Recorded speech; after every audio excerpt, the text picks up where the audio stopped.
가족 정신을 강조하다 보니까 그로부터 5년 뒤인 2000년 그 다음 8대 후계자였던 후안 에드문드 베키 총장 신부님께서 이제는 일치된 것을 바탕으로 해서 보다 구체적인 미션, 사명이 우리에게 얼마나 중요한가라고 하는 부분들을 설명하기 위해서 돈보스코 살레시오 가족의 사명 헌장을 반포하십니다.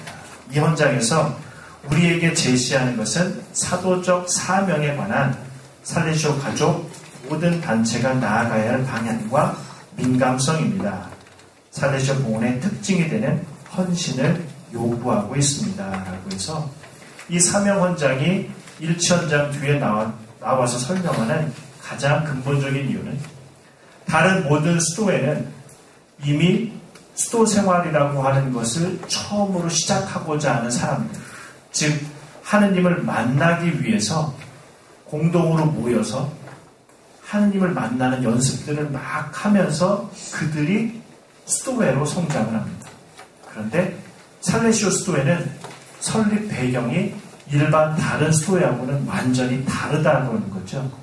돈보스코가 처음에 살레시오 수도회를 시작할 때 초창기 멤버는 그렇게 나이가 많아서 이미 성년이 돼가지고 하느님을 찾는 작업을 막 하다가 수도회가 된 게 아니라 돈보스코와 오랑또레에서 함께 살던 아이들 중에서 하느님을 보다 더 가깝게 산다라고 했던 그런 소년들을 모아서 살레시오 수도회를 시작했습니다. 시작했던 이유는 바로 청소년들의 영혼 구원이라고 하는 사명을 위해서. 그래서 살레시오 수도회, 저희 회원의 측이 다른 수도회들, 프란치스코라든지 베네딕토라든지 혹은 갈멜스도원의 회원의 순서는 봉헌이라는 의미가 먼저 나오고 그 이후에 사명이라고 하는 사도직이 나옵니다. 그런데 살레시오 수도회에서 회원의 순서는 사명이라는 게 먼저 나오고 그 다음에 봉헌이라는 측면이 나옵니다. 그리고 이것은 모든 살레시오 가족들의 회원의 측에도 똑같이 영향을 미칩니다. 우리는 사명을 위해서 살레시오 가족이 탄생했기 때문에. 그리고 이제 사명이 우선되고 그 사도직을 위해서 우리가 굳게 우리를 희생하고 헌신해야 된다는 요구에 이제 12년 뒤인 지난번 총장이었던 파스칼 차베스 총장 신부님께서 돈보스코 살레시오 가족의 카리스마 신원 헌장을 반포하십니다. 자, 카리스마라는 단어 설명이 되었고 신원이라고 하는 거 이미 3월 달에 강의 때 설명이 되었죠. 거기에 특별히 우리 살레시오 가족의 카리스마적 신원에 관한 모든 것들을 서술을 하면서 우리가 돈보스코의 카리스마에서 기원된 우리의 카리스마의 근본성을 다시금 살레시오 가족 안에서 확인하고 그 근본성 안에서 일치되기를 바라는 그런 모습으로 카리스마 신원 헌장이 반포되었습니다. 그래서 이게 살레시오 가족 안에서의 흐름이 이렇게 진행되고 있는 부분을 함께 나눈 거고요. 그렇다면 돈보스코가 처음에 살레시오 협력자를 창립할 때 어떤 모습이었는가 3페이지에 보면요. 지금은 살레시오 협력자회가 살레시오 가족 안에서도 가장 숫자적으로 많은 위치를 차지하고 많은 영향력을 미치는데요. 처음에 돈보스코가 시작할 때 목적은 딱 3가지였습니다. 의도, 돈보스코 협력자회 설립 의도, 그 목적은 첫 번째는 협력자들은 공동체에서 사는 수도자들의 삶과 가능한 한 비슷한 삶의 방식을 받아들임으로써 영적 유익을 도모한다. 자, 이 이야기가 3월 달에 우리 살레시오 협력자는 누구인가의 4번째 뭐였죠? 수도원 그냥 담장이 아니고요. 수도원 담장 밖에 해야 됩니다. 우리 집 담장 밖으로 하면 안 되고요. 수도원 담장 밖에 살레시안이라고 하는 측면이 바로 협력자의 첫 번째 설립 의도에 녹아져 내려 있다고 하는 거죠. 돈보스코는 그래서 그냥 돈보스코를 도와주는 사람으로서 협력자회를 창립한 게 아니라 수도원의 담장 밖에 살지만 수도다처럼 사는, 그래서 영적 유익을 도모하는 그런 의도로 협력자회를 창립을 했고요. 두 번째는 협력자들은 하느님의 보다 더 큰 영광과 한 글자가 좀 빠졌네요. 보다 더 큰 영광과 영혼의 선익을 위해 행하는 공적, 사적, 애덕 활동과 종교 활동에 적극 참여한다. 즉 사도직 활동에 대한 부분을 이야기하셨다라고 하는 거죠. 구체적으로 공적으로나 사적으로 사도직, 우리가 지금 이야기하는 그 사도직 활동에 보다 적극적으로 참여해야 됨을 그런 의도를 가지고 있겠습니다. 세 번째, 더 큰 이유는 세속 안에서 공동선을 위해 살레시오 회원들과 일치한다. 조금 이상하죠, 이 부분은. 왜냐하면 돈보스코가 창립했을 때까지만 해도 협력자는 아직 이전에는 남자수도 여자수도의 동신 마리아밖에 없었기 때문에, 그래서 지금의 우리가 이야기하는 살레시오 가족과 같은 형태가 온전히 이루어지지 않은 상태였기 때문에 협력자회를 처음에 만들 때는 온전히 살레시오 수도회와 협력자가 온전히 일치하기를 바라셨습니다.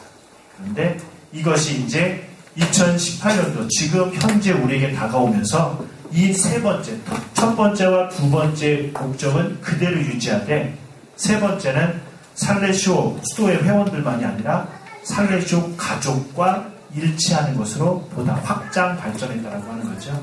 그래서 협력자회의 의도 목적이 세 번째 것은 돈보스코 시대에는 살레시오 남자수도회 회원들과 일치였다가 이제 살레시오 가족의 일치로 확장되었음을 추가하는 거고요.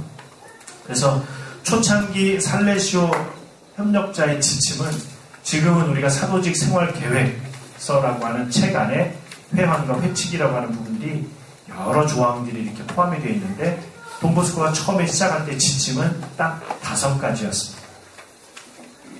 자, 5가지인데, 자, 이 5가지를 돈보스코가 직접 여러분에게 지침을 주신 것 같은, 여러분이 돈보스코로부터 직접 협력자로서 초대받아서 지침을 하달받은 것 같은 그런 마음으로 첫 번째 지침을 천천히 다 함께 한 목소리로 읽어봅니다.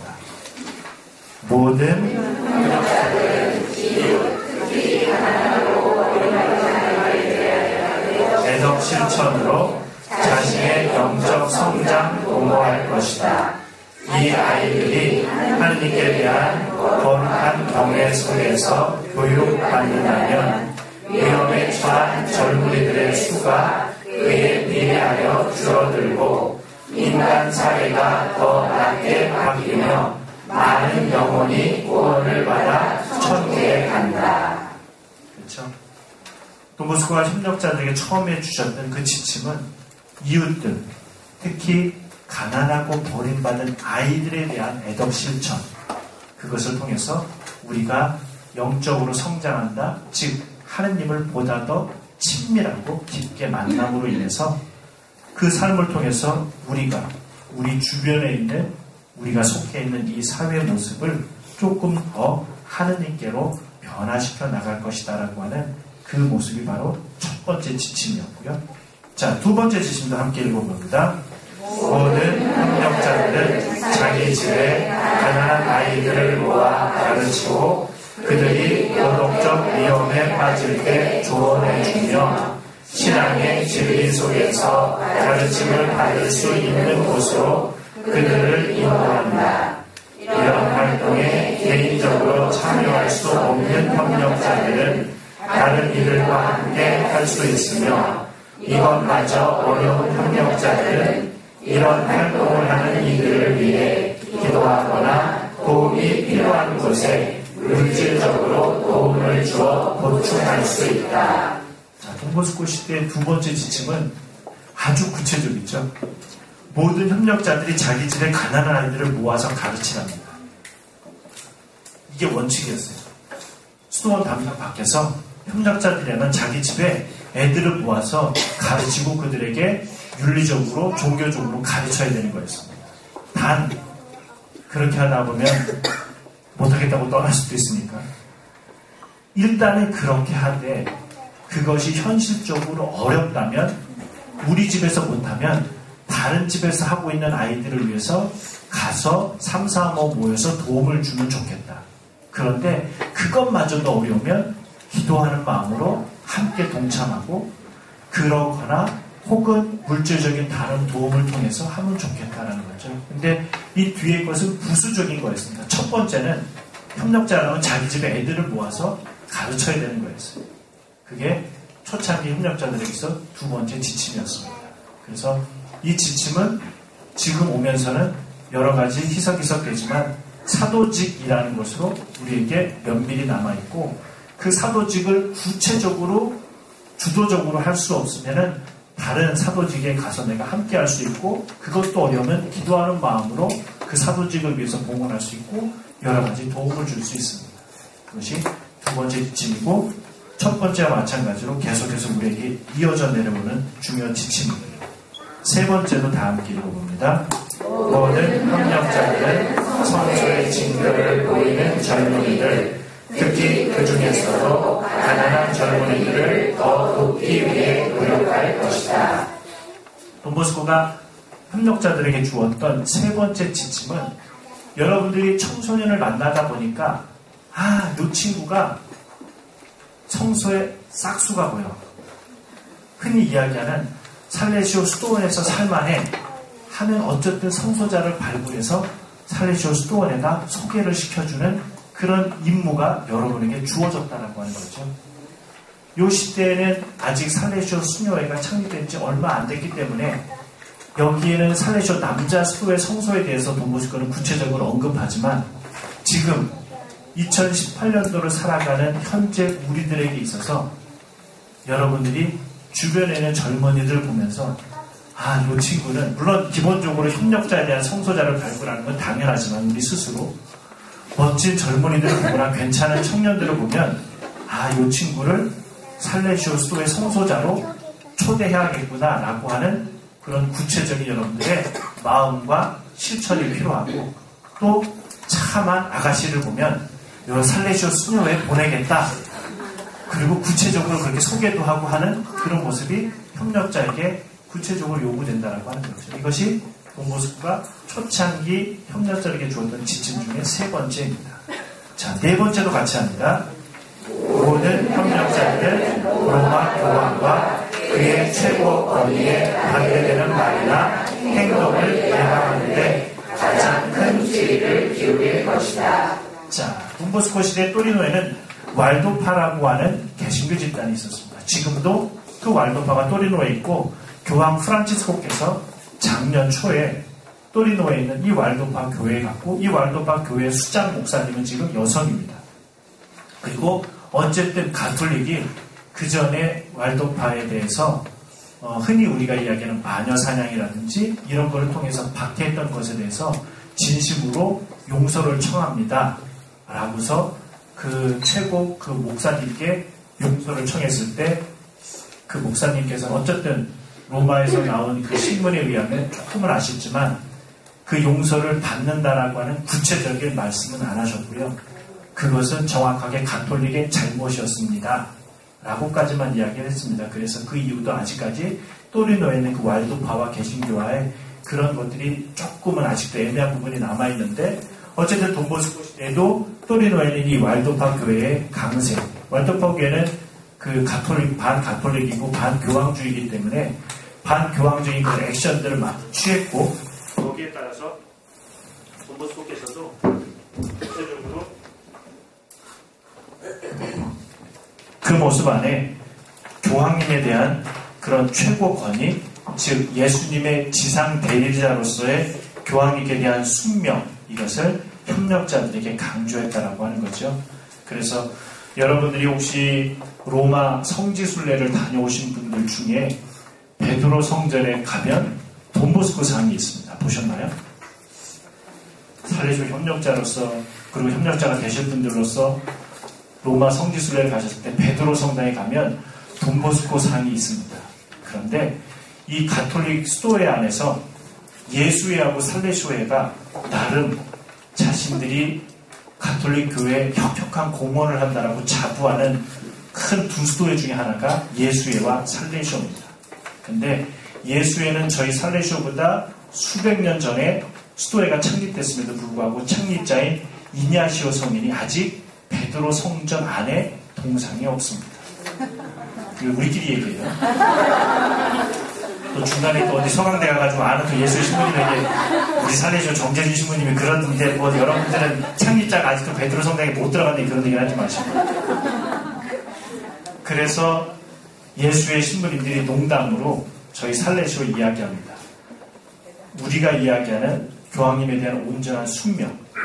니들은 교황님 말이라면 죽는 신유까지 한다며. 그래서 돈보스코 성인이 베드로 성당에 들어갔다며. 이렇게 얘기한다는 거죠. 우스개이긴 하지만 어쨌든 베드로 대성전을 여러분들이 가시면 그 제일 정면 앞에 천계가 있는, 즉 교황님의 제대가 있는 그거에 첫 번째 오른쪽 제대 앞에, 아니 벽에 보면 베드로 사도가 앉아있는 그 동상이 있고 그 위에 돈보스코가 아이와 함께 있는 돈보상이 있습니다. 그래서 나중에 그러니까 어떻게 그걸 못 보셨어요? 그래서 향후 여러분들이 향후 로마 성지순례 가서 베드로 성전을 보시면 꼭 밑에서는 위로 올려다 봐야 되긴 하지만 돈보스코 성인을 꼭 만나고 오시기 바랍니다. 그래서 살레시오 안에서의 3대 백색 신심이라고 하는 게 있죠. 한번 설명해 드릴 것 같아요. 백색 신심은 뭐죠? 백색의 의미가 있습니다. 흰색, 성체, 성모님, 그리고 교황님. 그래서 성체는 당연히 그 살레시오 안에서, 살레시오 가족 안에서 흰색이긴 하지만 돈보스코의 영성의 첫 자리인 바로 성체 신심, 그리고 성모님의 희고 순결을 의미하는 흰색이라고 해서 바로 성모 신심, 그리고 교황님의 수단이 흰색이어서 교황님, 물론 인간이기 때문에 신심이라는 단어를 쓰는 게 어색하긴 하지만 우리에게 있어서 교황님은 돈보스코가 생각할 때 한 인간이기 이전에 돈보스코의 지상 대리자로서의 그 모습을 찾았기에 바로 그 교황님에 대한 그런 백색 신심의 3대 신심에 들어가고 특별히 제1차 바티칸 공의회 때 반포된 게 교황님의 무류성, 즉 교황님이 윤리적으로나 종교적으로 반포하는 것에선 오류가 없다라고 해서 제1차 바티칸 공의회에 교황님의 무류성이 반포되는데 그때 그 초고를 쓰는데 돈보스코 성인도 기여를 합니다. 그래서 돈보스코 성인이 교황님께 대한 온전한 순명, 그것은 우리 살레시오 가족의 모두에게 녹아져 내렸는데 특별히 살레시오 초창기 지침 4번째에도 교황에 대한 온전한 순명에 대해서 언급을 하고 있고요. 마지막 5번째 함께 읽습니다. 협력자들은 그리스도교 도덕과 종교에 관한 서적과 인생을 복음 및 파괴를 막고 양서와 종교 서적을 적극 보급하기 위해 노력합니다. 자, 돈보스코 시대는 그렇게 왈도파 개신교뿐만 아니라 여러 가지 불온 서적들이 이렇게 놔두기도 했습니다. 그런데 그것을 돈보스코는 적극적으로 협력자들에게 지침으로서 주었다라고 하는 거죠. 반종교적, 가톨릭적인 것, 그리고 반윤리적인 것, 이런 책들이나 서적이 돌아다니는 것은 적극적으로 여러분들이 차단하고 그 보다 좋은 윤리적인 책들이나 또 종교서적을 널리 보급하는데 협력자들이 앞장서기를 그렇게 지침으로 주셨는데 이것이 우리 현대 우리에게는 서적뿐만 아니라 요즘에 많은 스마트폰이라든지 온라인상의 컴퓨터 많은 것들 안에 우리가 윤리적으로나 종교적으로 우리 협력자들이 보다 더 적극적으로 이렇게 청소년들에게 유해한 것들을 막고 또 보다 좋은 부분들을 이렇게 널리 펼칠 수 있는 우리가 되면 좋겠죠. 그래서 초창기에 돈보스코가 구체적으로 이렇게 5가지 지침을 주셨고 특별히 이 지침 안에서 우리 살레시오 가족 안에서 협력자들에게 요구되는 구체적인 연대 방법이 3가지가 나옵니다. 첫 번째가 바로 거기 써있는 것처럼 교육이라는 겁니다. 물론 이 교육은 일선 학교에서 이야기하는 교육만을 언급하는 것이 아니라 통칭하는 교육입니다. 그래서 이웃의 윤리라는 그런 부분을 이야기하죠. 그래서 교육은 개인의 필요에 맞춘 개입이요 우정과 신뢰의 관계이며 젊은이와 가난한 사람들의 보다 깊은 열망에 대한 경청이고 가능하고 효과적인 해답을 찾기이며 충실한 동반 등을 이야기한다. 그래서 우리가 주변의 청소년들에게 윤리적으로 종교적으로 교육을 하는 그것이 우리 살레시오 가정 안에서 돈보스코 우리 협력자가 해야 되는 그런 부분 중에 첫 자리가 바로 교육적인 그런 부분이고 두 번째는 시민, 사회, 선교, 자원봉사라고 이야기하는데 구체적으로 이야기하는 바로 구체적인 사도직 활동을 이야기합니다. 그래서 협력자라면 내 자신의 시간과 에너지를 기꺼이 내어줄 것을 요구하는 만큼 어떤 사람에게는 명확한 성소가 된다. 즉 살레쇼 협력자는 구체적인 사도직 활동을 하면서 우리의 성소를 더욱더 확고하게 한다라고 이야기를 하죠. 세 번째는 저희 살레쇼 남자 수도에서는 요구되지 않는 건데 협력자에게 요구되는 것은 사회적, 정치적 참여라고 하는 거죠. 책무라고 되어 있지만 그래서 특별히 교황 이제 성인이 되신 요한 바울 2세 사도적 권고인 평신도 그리스도인에 대한 것들을 우리 살레쇼 가족 협력자들에게도 그대로 인용하면서 평신도들은 정치 참여를 결코 거절하지 말아야 합니다. 곧 경제, 사회, 입법, 행정, 문화 등 수없이 많은 여러 분야에서 조직적이고 제도적으로 공동선을 증진해야 됩니다. 우리가 사회적, 정치적으로 참여하는 가장 기준은 바로 공동선이라고 하는 거죠. 그래서 협력자들은 그렇게 사회적, 정치적 참여까지 우리에게 요구됩니다. 이제 저의 오류가 등장하기 시작합니다. 그 전까지 자, 우리가 살레시오 가족단체 총 전 세계 몇 개라고 했죠? 아까 잘 대답하고 제가 몇 번 몇 개죠? 31개입니다. 자, 31개 중에 한국에 있는 살레시오 가족단체가 몇 개죠?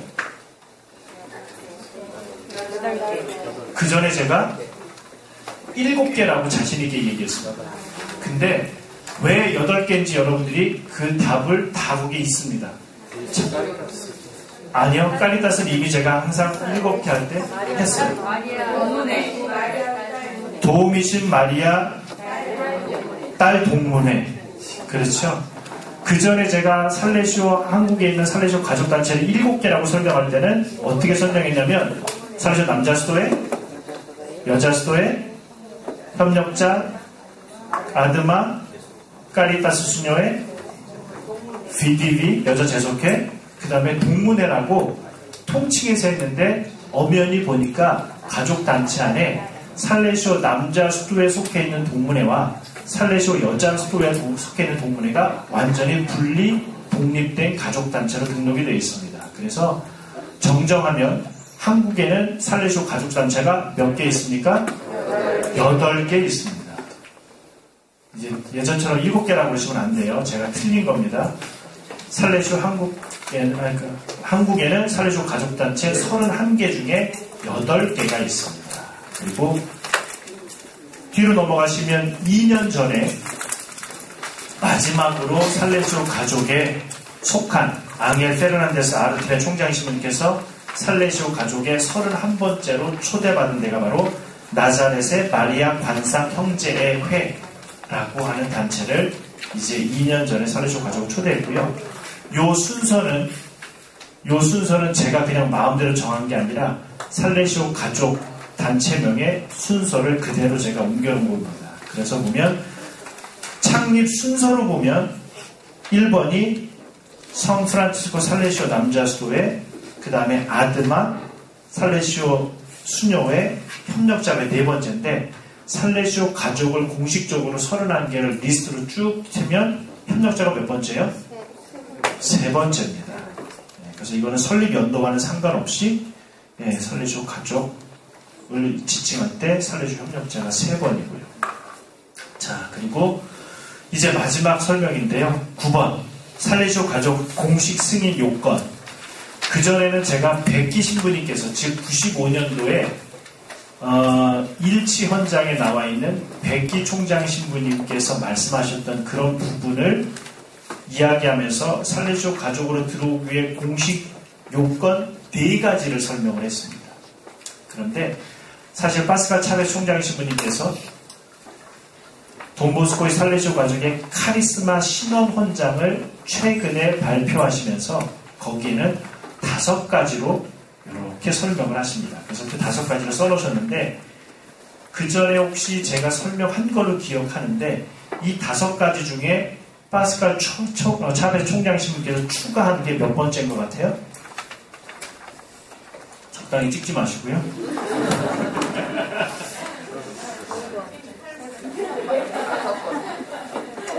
자, 파스칼 총장 신부께서는 누가 하는데 4번째를 추가하신 겁니다.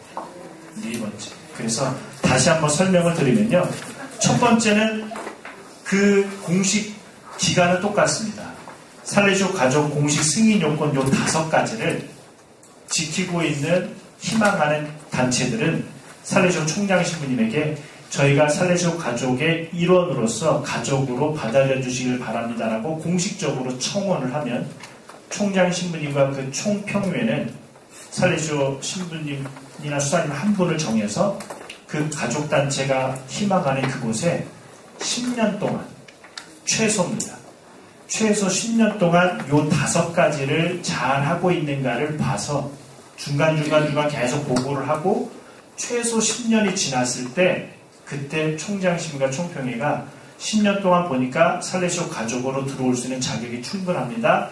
라고 해서 공식적으로 발표하는데 마지막 발표대가 재작년에 나사렛의 마리아 관상 형제회가 그렇게 10년 이상의 기간을 거쳐서 31번째 가족단체로 들어왔고요.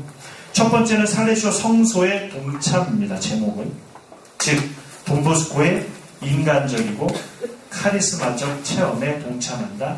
그 원천은 바로 돈보스코라고 이야기하는 거죠. 여기서 말한 인간적이라고 하는 것, 그 부분이 바로 아까 이야기했던 정신이라고 하는 측면입니다. 그래서 돈보스코의 정신적인 그런 측면, 그리고 카리스마적인 그런 체험을 통해서 하느님을 만나는 그 성소에 살레시오 가족 단체라면 동참을 해야 된다고 하는 거죠. 즉 기원이 돈보스코가 되어야 된다는 겁니다. 두 번째, 살레시오 가족 31개는 서로 다른 형태의 모습으로 살아갈지언정 젊은이와 서민 계층과 어떤 식으로든 연관이 되어 있어야 됩니다. 사명에 동참해야 됩니다. 그래서 어떤 형태를 띠는 살레시오 가족 단체라고 하더라도 청소년 사목이라고 하는 부분이 어느 정도 결부되어 함께 있지 않으면 안 된다라고 해서 사명의 동참 이런 부분이 두 번째 있었던 거고요. 세 번째, 정신, 교육 방법, 사목 방식의 공유 해가지고 돈보스코의 영성적, 교육적 유산을 공유한다. 즉 하느님을 만나는 방법에 있어서 돈보스코의 방법인데 그 안에 교육적인 그런 방법을 항상 공유해야 된다라고 하는 거죠. 돈보스코의 교육적인 방법 뭐라고 얘기하죠? 무슨 교육? 예방교육. 여러분들은 역시 살레시오 협력자로서 서약하기에 합당한 자격을 갖추어 가고 계십니다. 그래서 예방교육에 대한 부분들을 우리가 공유해야 되는 겁니다. 자, 이 네 번째가 새로 추가됐고 그냥 그 순서는 제가 그대로 썼기 때문에 살레시오 정신을 따르는 복음적 삶. 이 복음적 삶은 각 단체마다 고유하게 서원이든 서약이든 약속을 하는데 그 삶을 봉헌된 그런 복음적인 그런 삶을 보다 더 구체적으로 정확하게 하기를 바란다라고 하는 거죠. 그래서 이 네 번째가 추가된 거고 다섯 번째 형제의 가족단체 안에서의 연계와 시너지 효과라고 하는 이 5가지 것들이 바로 모든 31개 살레시오 가족단체가 공유하고 있는 그런 요건들은 5가지입니다. 이렇게 해서 우리 살레시오 협력자는 여러분들이 서약을 하셨거나 혹은 앞으로 서약할 때 살레시오 협력자 회원으로서 서약을 하지만 여러분이 기본적으로 살레시오 가족 단체에 속해 있는 살레시오 협력자의 회원으로 서약한다는 것을 잊지 마셔야 된다고 하는 거죠. 왜냐하면 우리는 독립된 살레시오 협력자가 아니라 살레시오 가족 내에 있는 협력자이기 때문이다라고 하는 겁니다. 그래서 이렇게 해서 오늘 양성학교 새 커리큘럼에 의해서 첫 학기 세 번째 주제인 살레시오 가족 안에서의 살레시오 협력자라는 그 부분을 이렇게 마칩니다. 혹시 질문 있으시거나 아니면 조금 설명이 더 필요한 부분이 있으면 얼굴 표정이 아까보다는 한결 좀 편해지셨습니다. 예. 오늘 중요한 거 하는 건 아닌데 왜 부천 신곡동에 도우미신 마리아 수녀회라고 있는 거 알고 있는데요. 그건 여기 나온 도우미신 마리아 수녀회랑 다른 겁니다. 예, 다른 겁니다. 예. 이름은 도우미신 마리아를 쓰는 데도 많이 있고요. 예를 들면 대구 어디 가면 돈보스코 예술학교도 있고 그런 식으로 쓰는 데가 있는데요. 정식으로 우리 사례적 가족단체로 들어오진 않았습니다. 한국에 있는 사례적 가족단체는 아까 언급한 8개만 있습니다. 자, 그러면 수고하셨고요. 또 이어서 이사를 진행하도록 하겠습니다. 감사합니다.